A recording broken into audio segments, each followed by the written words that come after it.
Love talking about Donald Trump. I still will never forget when Corin and I were talking about Donald Trump on air, and then somebody called up to argue with me about Donald Trump. We found the one person in America who doesn't think he's a blithering idiot. So Donald Trump was on Greta Van Susteren's show last night, where he displayed his idiocy in full force yet again. He said this, quote, talking about the Republicans, "I think they are in the strongest position if they only knew. The debt ceiling is coming up in a very short period of time. Frankly, if you remember on your show, I said that they should not agree to extend the debt ceiling beyond the election, and when they did that, and as soon as they did that, they lost the election. They would have won the election had it come due before, and they would have won if they stuck to it, but they didn't do it." So that comment is dumb on multiple fronts. Number one, the fact that if the Republicans just used that as a bargaining chip, they would have won the election. I mean, I don't know how you could even pretend to theoretically make that connection. What, are Americans who were independents or on the fence, what were they going to go, well, you know, I was going to vote for Obama, but it turns out that the Republicans are holding up the debt ceiling, so I guess that makes me like them more? I don't understand what goes on in the tiny mind of Donald Trump. So that makes no sense in that way.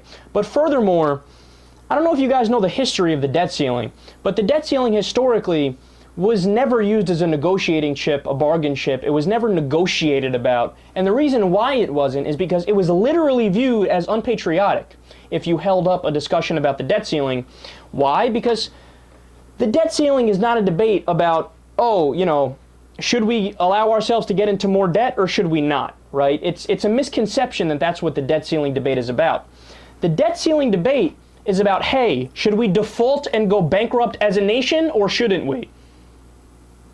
Now, the people who say we shouldn't raise the debt ceiling, they're saying, hey, I want to default and go bankrupt as a nation, and I want to turn us into a third world banana republic. See, most people don't know that about the debt ceiling debate. If you wanted to have a discussion about, hey, we're spending too much money, we should spend less, well, number one, I agree with you, we should do that, right? And I've talked at length about the areas I think we can and should cut from. But the time when you have that discussion is when you are creating the budget and when you are voting on whether you want to pass that budget or not. You don't have that discussion now when it's time to raise the debt ceiling. You literally don't have an option. If you want the United States of America to remain the United States of America, you have to put partisanship and politics aside and you say, okay, yeah, we're going to have to raise the debt ceiling because the question is, should we pay off our debts or should we not pay off our debts?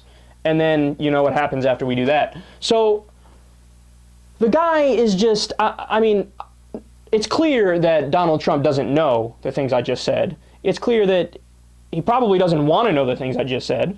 And leave it to Donald Trump in a matter of just a few sentences and basically a paragraph to somehow find a way to say like 437 things that are factually incorrect and idiotic. Donald Trump is the guy, remember, he's hailed as this amazing businessman, this beacon of capitalism. And he went bankrupt 4 times. You know, if you give me a couple $100 million head start, which Donald Trump had because his father was a multimillionaire, I would do pretty well for myself as well. And I wouldn't go bankrupt 4 times.